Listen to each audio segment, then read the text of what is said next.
Vamos a la palabra del Señor y trayendo una secuencia de las enseñanzas anteriores, donde ya aprendimos desde la semana pasada sobre la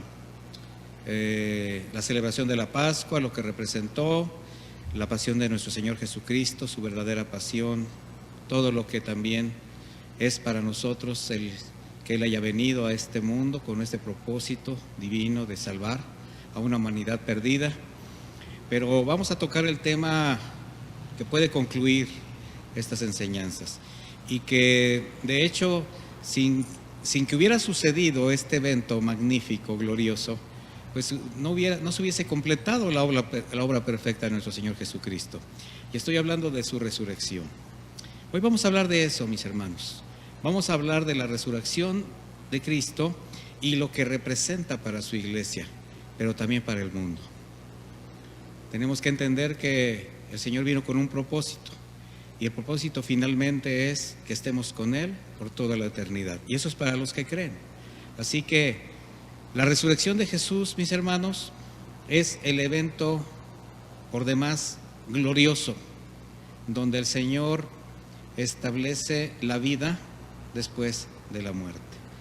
Y en 1 Corintios, en el capítulo 15, versículo 21, la Escritura nos dice esto: pues por cuanto la muerte entró por un hombre, también por un hombre la resurrección de los muertos. ¿Qué implica esto? ¿Qué significa? Que fue un hombre el que pecó, fue un hombre el que cayó, y el Señor tuvo que convertirse precisamente, tuvo que venir a este mundo a tomar ahora sí que la apariencia de un hombre con todas sus debilidades, con todo lo que representó vivir una vida terrenal, dejando su deidad, su divinidad, y venir a ganar al mundo a través de la obra de redención. ¿Por qué tuvo que ser como un hombre? Porque el hombre fue el que falló, y el Señor siempre ha sido justo en todo lo que hace. La palabra resurrección, del griego anástasis, significa levantamiento, y una forma de que lo podamos conocer un poquito más va a ser a través de esta escritura en Lucas 2:34, cuando José y María llevaron al bebé a presentar al templo a los 8 días de su nacimiento.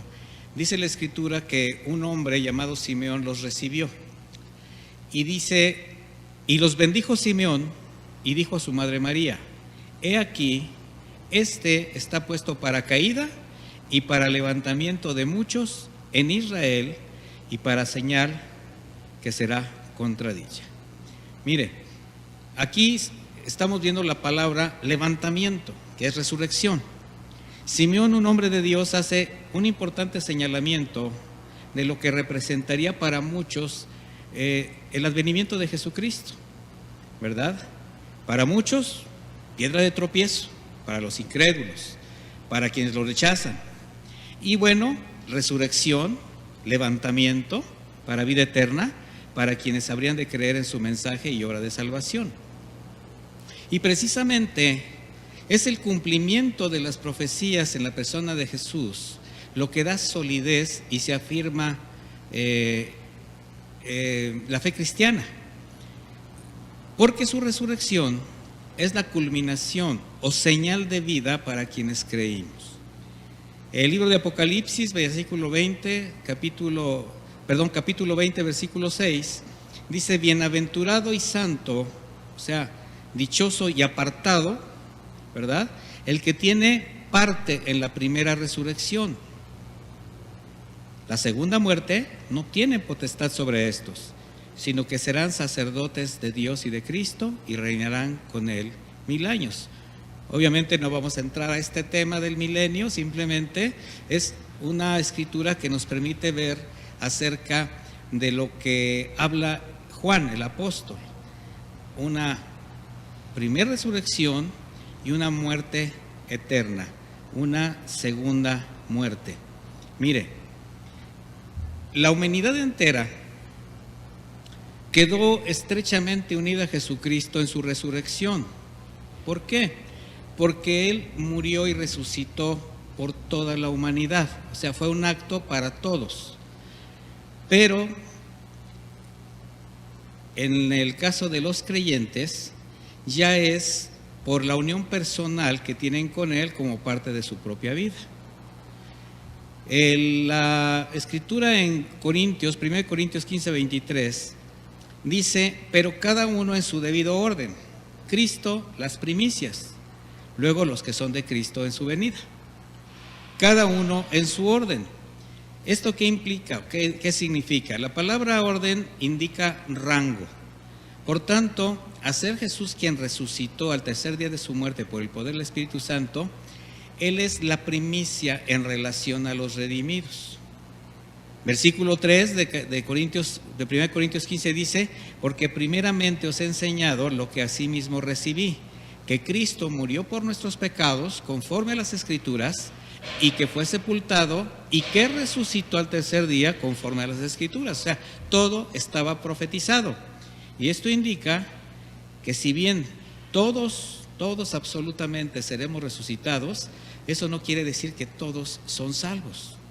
Y cada uno obtendrá su lugar final, su destino final, de acuerdo a su posición espiritual delante de Dios, conforme a su condición, sea de impiedad o de redimidos. Todo esto, obviamente, habla del consecuente fruto de su vida, de sus obras. Así que primero Jesucristo, posteriormente sus redimidos, que por tanto le pertenecen, ellos comparecerán a resurrección de vida. Sin embargo, quienes le rechazaron participarán sí de su resurrección, pero para condenación. Mire, vamos a explicar esto con esta escritura. Vaya conmigo a Juan 5, a partir del versículo 24.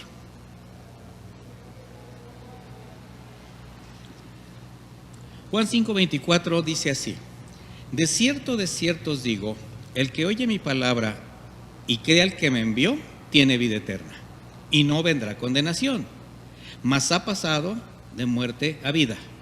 De cierto os digo, vendrá ahora y ahora es, cuando los muertos oirán la voz del Hijo de Dios, y los que oyeren vivirán. Aquí se está refiriendo a los muertos espirituales. Dice: porque como el Padre tiene vida en sí mismo, así dio también al Hijo que tuviese vida en sí mismo. Y también le dio potestad de hacer juicio, por cuanto es el Hijo del Hombre. No os maravilléis de esto, porque vendrá hora cuando todos los que están en los sepulcros oirán su voz, y los que hicieron bien saldrán a resurrección de vida, y los que hicieron mal a resurrección de condenación. Aquí está haciendo el Señor precisamente esta separación. Siendo el propósito del Señor la salvación del hombre, para que pase de muerte a vida espiritual, sin embargo el énfasis está en algo: escuchar la palabra, es decir, el Evangelio, y creer. Esto es, mientras tenemos vida.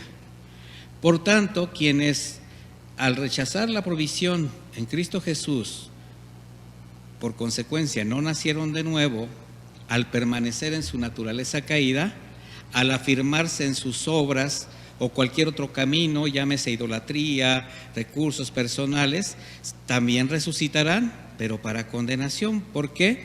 Por haber rechazado el mensaje de salvación. De manera que Cristo anticipa cómo su poder sobre la muerte física también será para todos, todos y todas. Sin embargo, al resucitarlos, actuará como juez justo. De ahí el destino para vida eterna o para condenación, obviamente también eterna. Esto lo podemos también ver en el libro de Daniel, y al finalizar su carta, en el capítulo 12, versículo 2. Ahí al final del libro dice la palabra: y muchos de los que duermen en el polvo de la tierra serán despertados, unos para vida eterna y otros para vergüenza y confusión perpetua. Dice: y los entendidos resplandecerán como el resplandor del firmamento, y los que enseñan a justicia, la multitud, como las estrellas a perpetua eternidad. De manera que la primera resurrección que opera en los nacidos de nuevo, los redimidos por su sangre, perdonados por Dios, es la que el creyente experimenta al morir espiritualmente a su vieja naturaleza y convertirse en una nueva criatura. Por eso es apartado. Y también serán los que en la segunda venida de Cristo, el arrebatamiento de la iglesia, alcanzarán la resurrección de vida, camino a ser glorificados con Él. Vamos a Primera de Tesalonicenses 4:16. Primera de Tesalonicenses 4:16 nos dice esto: porque el Señor mismo, con voz de mando, con voz de arcángel y con trompeta de Dios, descenderá del cielo, y los muertos en Cristo resucitarán primero. ¿Quiénes? Quienes murieron creyendo. Dice: luego nosotros, los que vivimos, los que hayamos quedado, seremos arrebatados juntamente con ellos en las nubes para recibir al Señor en el aire, y allí estaremos siempre con el Señor. Por tanto, alentaos los unos a los otros con estas palabras. Vemos aquí una seguridad en el apóstol Pablo de ser arrebatado a los cielos, ¿verdad? Juntamente con quienes pues en ese momento estaban con él, los salvos. El apóstol nos está dando una enseñanza en cómo sucederá este arrebatamiento. De quienes todavía estén en la tierra serán arrebatados, pero quienes hayan ya entregado la vida y que hayan partido con el Señor, resucitarán primero. De manera que la verdadera iglesia de Cristo, estamos hablando de los justos, los redimidos, aunque por la fe estamos separados de los impíos, también seremos juzgados al mismo tiempo, pero solamente los que formen la iglesia compartirán de la gloria del Señor. O sea, todos pasaremos por el juicio de Cristo. Apocalipsis 20:11 dice: y vi un gran trono blanco y al que estaba sentado en él, de delante del cual huyeron la tierra y el cielo, y ningún lugar se encontró para ellos. Y vi a los muertos, grandes y pequeños, de pie ante Dios. Y los libros fueron abiertos, y otro libro fue abierto, el cual es el libro de la vida. Dice: y fueron juzgados los muertos por las cosas que estaban escritas en los libros según sus obras. El mar entregó a los muertos que había en él, y la muerte y el Hades entregaron los muertos que había en ellos. Y fueron juzgados cada uno según sus obras. Y la muerte y el Hades fueron lanzados al lago de fuego. Esta es la segunda muerte. Y el que no se halló inscrito en el libro de la vida fue lanzado al lago de fuego, juntamente con la muerte, con el Hades. Mire, el pasaje está haciendo referencia a la resurrección y juicio de los muertos espiritualmente, quienes rechazaron el evangelio. Y mire, esto es algo grave, porque también será el fin de todos aquellos que fueron engañados por falsas doctrinas. Aquellos que se identificaron como cristianos, pero que jamás nacieron de nuevo, porque confiaron en doctrinas, en hombres que les llevaron a adorar ídolos o a depender de los deseos de los ojos, de la carne y la vanagloria de la vida. Hay muchas personas engañadas en la cristiandad actual, mis hermanos, y siempre lo ha habido a causa de este tipo de falsas enseñanzas. En 1 Corintios 15:24 dice: luego el fin, cuando entregue el reino al Dios y Padre, cuando haya suprimido todo dominio, toda autoridad y potencia, porque preciso es que Él reine hasta que haya puesto a todos sus enemigos debajo de sus pies. Y el postrer enemigo que será destruido es la muerte. La muerte es el último enemigo al cual será vencido precisamente a través de la resurrección. Por eso la peligrosidad de este sectarismo acerca de la adoración a la muerte, ¿verdad? Porque no es ni una niña blanca, no es alguien digno de adoración, es un enemigo del Señor que va a ser destruido finalmente. Bueno, la resurrección de Jesucristo se manifestó mediante su retorno corporal después de 3 días de su muerte, y este hecho, junto con la cruz, son el fundamento de nuestro evangelio, pues sin la resurrección la fe del cristiano sería totalmente vana. En el versículo, estamos en 1 Corintios 15, vamos al versículo 13, dice lo siguiente: porque si no hay resurrección de muertos, tampoco Cristo resucitó. Y si Cristo no resucitó, vana es entonces nuestra predicación, vana es también vuestra fe. Y somos hallados falsos testigos de Dios, porque hemos testificado de Dios que Él resucitó a Cristo, al cual no resucitó, si en verdad los muertos no resucitan. Porque si los muertos no resucitan, tampoco Cristo resucitó. Y si Cristo no resucitó, vuestra fe es vana. Aún estáis en vuestros pecados, entonces también los que durmieron en Cristo perecieron. Si en esta vida solamente esperamos en Cristo, somos los más dignos de conmiseración de todos los hombres. Mire, mi hermano, desde aquellos tiempos había ya sectas dentro de los judíos que pues no aprobaban, no estaban de acuerdo con el asunto de la resurrección. Y tenemos que ver que el Señor Jesucristo desde el principio también fue lo que anunció para poder completar la obra de redención en Él. Antes de su resurrección, el mayor punto de humillación al que estuvo expuesto el Señor Jesús fue la cruz en el Calvario. Y desde ahí el Padre lo exaltó hasta lo más alto. Bueno, esta transición entre la humillación y la exaltación comenzó desde el momento en que fue bajado de la cruz, porque muchos dieron por hecho haber humillado al Señor, haberlo asesinado, haber ganado. Sin embargo, las cosas no fueron así.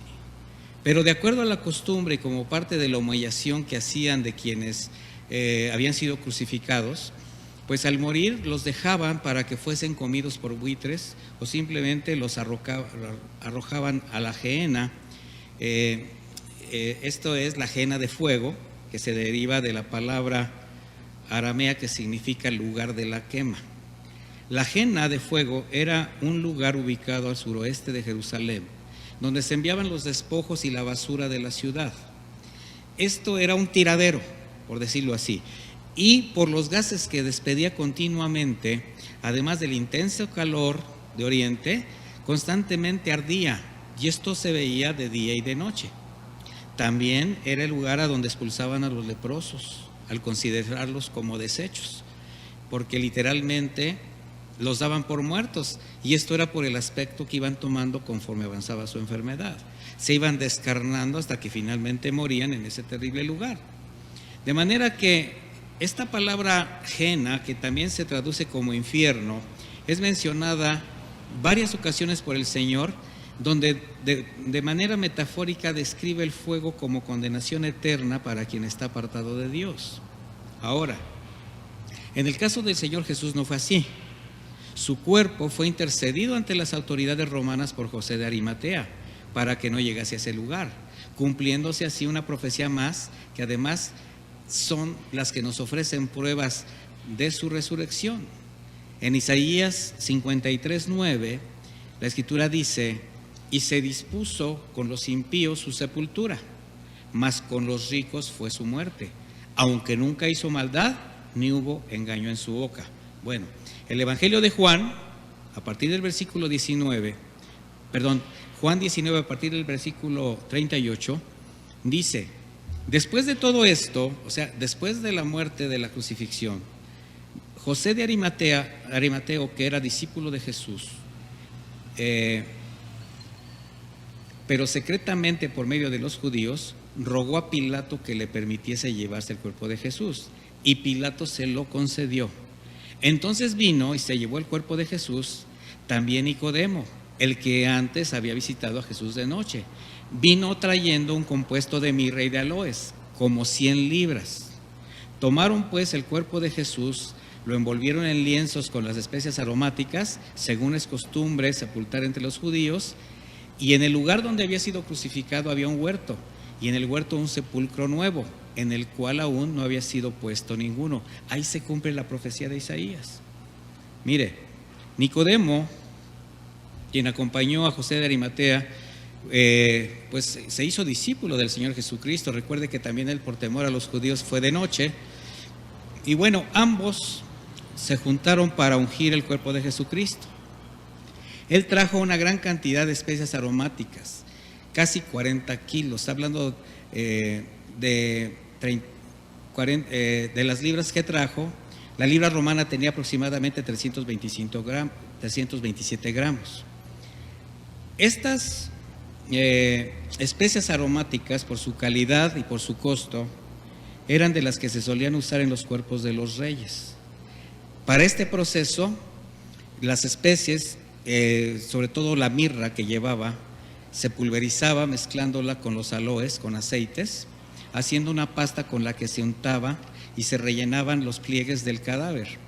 Así es como el cuerpo de Jesús fue cubierto con casi 40 kilogramos de ungüento para posteriormente envolverlo con lienzos de lino, lo que representa también una prueba más de su resurrección, porque para poder untar y colocar los lienzos fue necesario manipular el cuerpo del Señor. Y si estos discípulos hubiesen notado la mínima señal de vida en el cuerpo de Jesucristo, jamás lo hubieran sometido a ese tipo de proceso. Por otra parte, tenemos que ver que después de todo el tormento, desde el juicio, la flagelación, la corona de espinas, el camino al Calvario, la crucifixión, posteriormente el lancetazo en el costado, pues ¿quién podría aguantar después de todo este tormento estar envuelto así por 3 días en el sepulcro?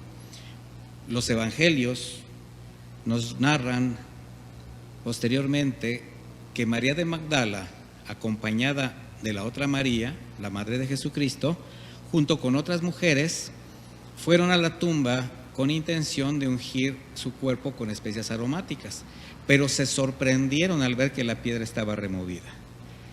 Leamos Mateo 28 a partir del versículo 1. Dice así: pasado el día de reposo, al amanecer del primer día de la semana, vinieron María Magdalena y la otra María al ver el sepulcro. Hubo un gran terremoto, porque un ángel del Señor, descendiendo del cielo y llegando, removió la piedra y se sentó sobre ella. Dice: su aspecto era como un relámpago y su vestido blanco como la nieve. Y de miedo de él, los guardias temblaron y se quedaron como muertos. Mas el ángel respondiendo dijo a las mujeres: no temáis vosotros, porque yo sé que buscáis a Jesús, el que fue sacrificado. No está aquí, pues ha resucitado. Como dijo, venid, ved el lugar donde fue puesto el Señor. E id pronto y decid a sus discípulos que ha resucitado de los muertos. Y he aquí, va delante de vosotros a Galilea. Ahí le veréis. He aquí, os lo he dicho. Entonces ellas, saliendo del sepulcro con temor y gran gozo, fueron corriendo a dar las nuevas buenas a los discípulos.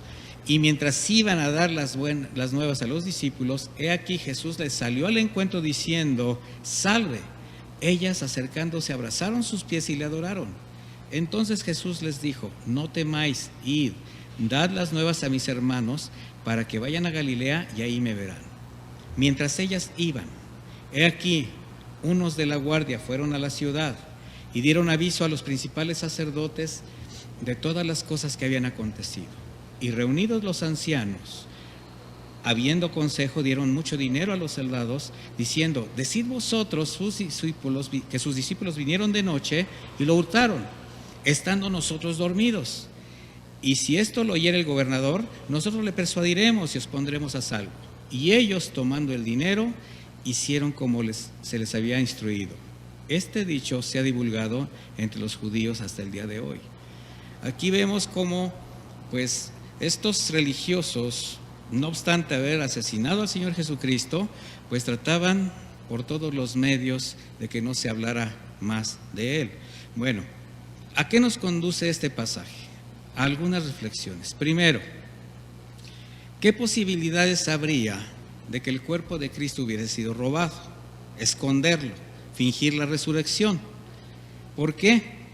Porque para poderse presentar ante tantos discípulos, ante tantos testigos, como si nada hubiera pasado, sería prácticamente imposible después de todo el tormento que sufrió. Segundo, está la imposibilidad de entrar y salir con el cuerpo, estando el sepulcro sellado.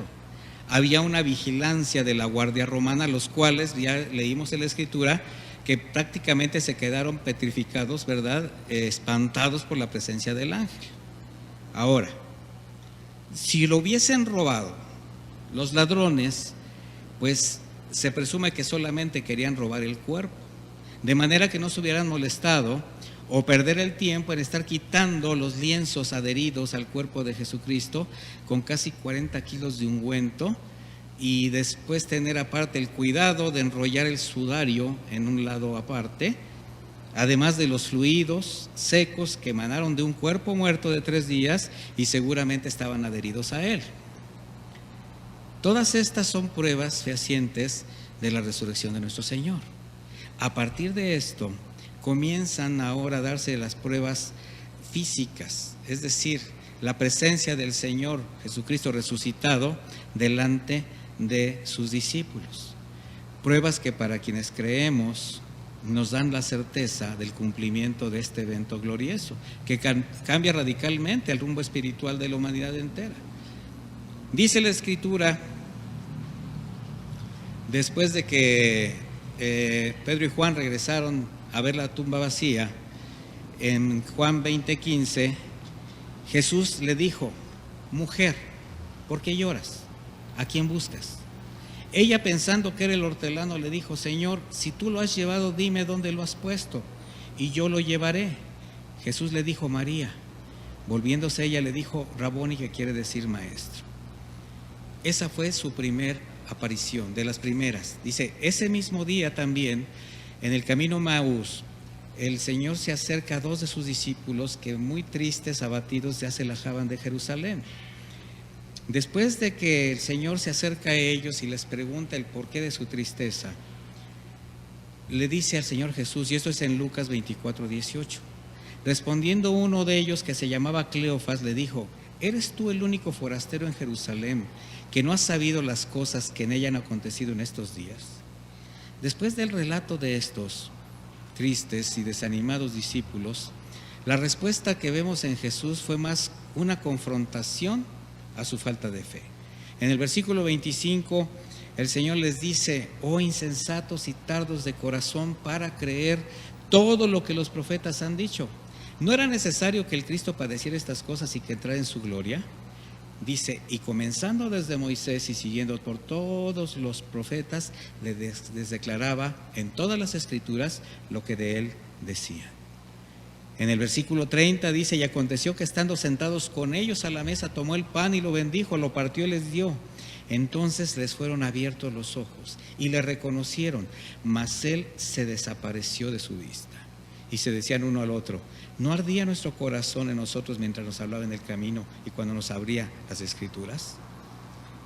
Después de esto, al término de ese mismo día, el Señor aparece a los demás discípulos que estaban escondidos, temerosos de ser arrestados o muertos como cómplices de Jesús. En Juan 20:19 dice, cuando llegó la noche de aquel mismo día, el primero de la semana, estando las puertas cerradas en el lugar donde los discípulos estaban reunidos por miedo de los judíos, vino Jesús y puesto en medio les dijo, paz a vosotros. Mire, la puerta estaba cerrada, Jesús aparece en medio de ellos. Esto ya está indicando que su cuerpo resucitado manifestaba características tanto sobrenaturales como para aparecer de la nada, como las naturales como comer. El texto paralelo dice en Lucas 24:36, mientras ellos aún hablaban de estas cosas, Jesús se puso en medio de ellos y les dijo, paz a vosotros. Entonces, espantados y atemorizados, pensaban que veían espíritu. Versículo 41. Y como todavía ellos de gozo no lo creían y estaban maravillados, les dijo, ¿tenéis aquí algo de comer? Entonces le dieron parte de un pez asado y un panal de miel. Él lo tomó y lo comió delante de ellos. Todo esto, imagínense lo que estaba produciendo en el ánimo de los discípulos. Una semana después, igualmente se presentó delante de los demás discípulos, donde además Tomás, en su incredulidad, ya había negado la posibilidad de la resurrección de su maestro, pese a lo que él ya sabía y el testimonio que el Señor les había dado. En el capítulo 20, versículo 27 de Juan, dice la Escritura, luego dijo a Tomás, pon aquí tu dedo y mira mis manos, y acerca tu mano y métela en mi costado, y no seas incrédulo sino creyente. Entonces Tomás respondió y le dijo, Señor mío y Dios mío. Jesús le dijo, porque me has visto, Tomás, creíste. Bienaventurados los que no vieron y creyeron. Tomás, aún con todo el conocimiento que tenía de Jesús, no pudo creer hasta ver. Ahora la pregunta sería, si tú crees el mensaje del Evangelio sin necesidad de ver señales y tan solo por la fe crees que Jesucristo es el Hijo de Dios, quien murió por tu salvación, resucitó de los muertos, si tú lo crees así, entonces eres bienaventurado, porque a ti se refería el Señor cuando habló de bienaventurados los que habrían de creer sin ver. Y mire, mi hermano, Él estaba haciendo un señalamiento directo a los que íbamos a tener, a ser acercados por medio del Evangelio. Podemos ver muchas más pruebas de Jesucristo resucitado, apareciendo públicamente, como el pasaje de la playa donde come con sus discípulos. Ahí exhorta a Pedro que si le ama, aunque sea un poco, lo único que le va a pedir es apacentar a sus ovejas. En 1 Corintios 15:5 dice que apareció a Cefas, después a los 12, después apareció a más de 500 hermanos a la vez, de los cuales muchos viven y otros ya duermen. La Biblia no solamente es la que tiene este tipo de afirmaciones, sino que históricamente hay muchas más pruebas de la resurrección de Jesucristo, que incluso de la existencia de muchos filósofos y guías espirituales de religiones que el mundo cree. Mire, se requeriría solamente de un poco de conocimiento y sentido común para no rechazar a Jesús. Sin embargo, al ser un acto personal de fe y de la revelación que el Padre hace del Hijo, todo queda sujeto a su voluntad, pero también al tiempo de cada persona. Pero lo que sí resulta muy paradójico es cómo Jesucristo y su obra aún sigue siendo agredido, rechazado por quienes vino a salvar, siendo tratado tal como en el tiempo en que estuvo aquí en la tierra. Y ahora son los mismos hombres que le crucificaron, el mismo carácter, quienes le siguen persiguiendo, le difaman, le niegan, le rechazan, se burlan. Y muchos continúan incluso haciendo negocios en la casa de Dios. Manipulan sus palabras y su obra de redención solo para beneficiarse. Pero el Señor no cambia. El Señor sigue siendo el mismo fiel, amoroso, generoso, que se dio por amor y por quien tenemos una esperanza viva de dimensión eterna, esperando solamente con paciencia a que seamos recibidos por Él. Mire, el Maestro siempre mostró su determinación muy generosa de salvar a la humanidad, aún sabiendo lo que enfrentaría, y jamás escatimó nada por entregar su vida por amor. Finalmente, podemos ver en todos los actos de Jesús esta misericordia, este amor y este propósito. En el capítulo 20 de Juan, versículo 3, dice: y salieron Pedro y el otro discípulo, y fueron al sepulcro. Corrían los dos juntos, pero el otro discípulo corrió más aprisa que Pedro y llegó primero al sepulcro. Y bajándose, al mirar, vio los lienzos puestos ahí, pero no entró. Esta está hablando de los lienzos que cubrían todo su cuerpo. Mire, conforme a una costumbre en Oriente, entre los judíos, cuando alguien era invitado a un lugar y él había estado muy contento, a gusto por haber sido huésped, antes de retirarse hacía algo muy significativo. Leamos en el capítulo 20, el versículo 6. Luego llegó Simón Pedro tras él y entró en el sepulcro y vio los lienzos puestos ahí y el sudario que había estado sobre la cabeza de Jesús, no puesto con los lienzos, sino enrollado en un lugar aparte. Entonces aquí estamos viendo el cuidado de haberse retirado los lienzos, poniéndolos en un lugar, y el sudario que cubría su cabeza en un lugar aparte, enrollado de manera especial. ¿A qué voy?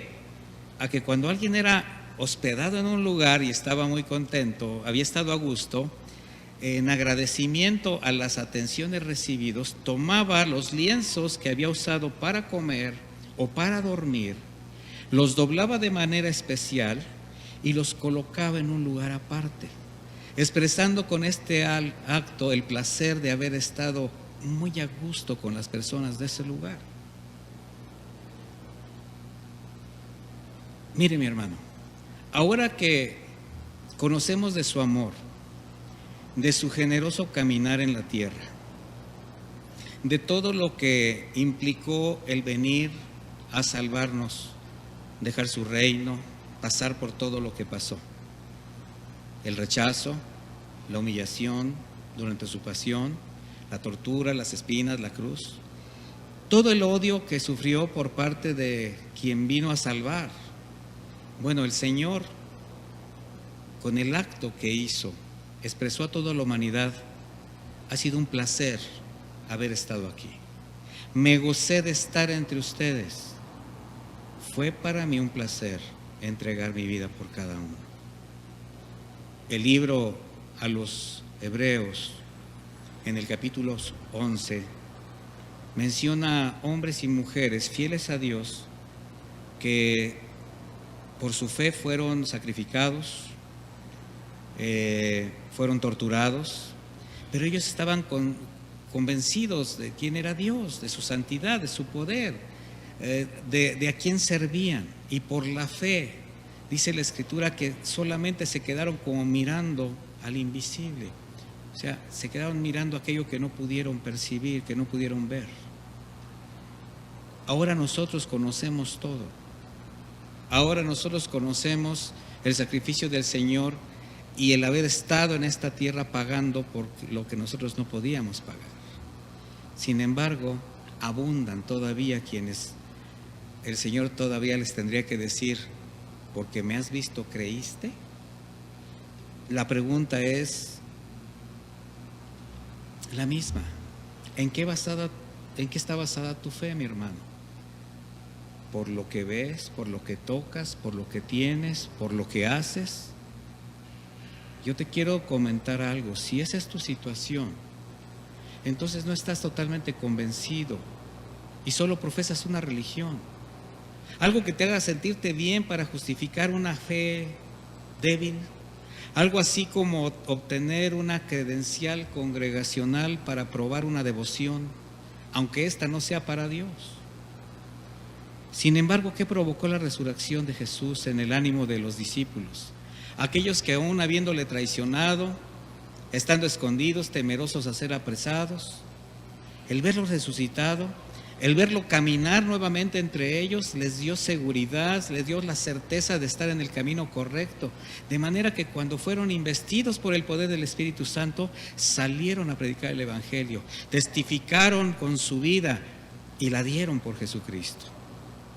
Mi hermano, nosotros fuimos investidos también por el poder del Espíritu Santo y somos guiados por Él.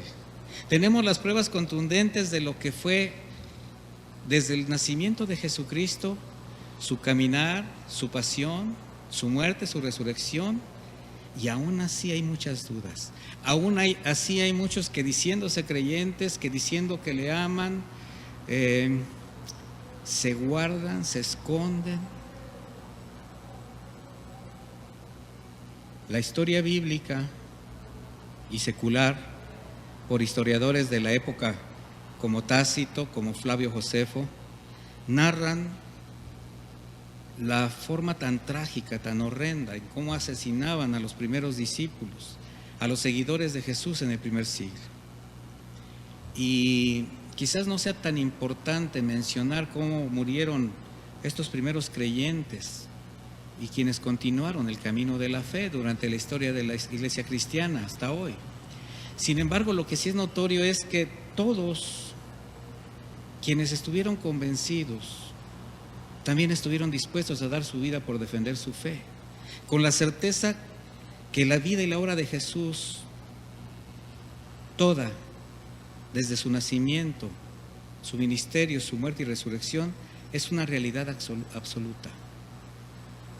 Si Cristo no hubiese resucitado, sus discípulos lo habrían sabido. Nadie se habría atrevido a dar la vida por una mentira o por la locura de un trastornado, como muchos le han llamado.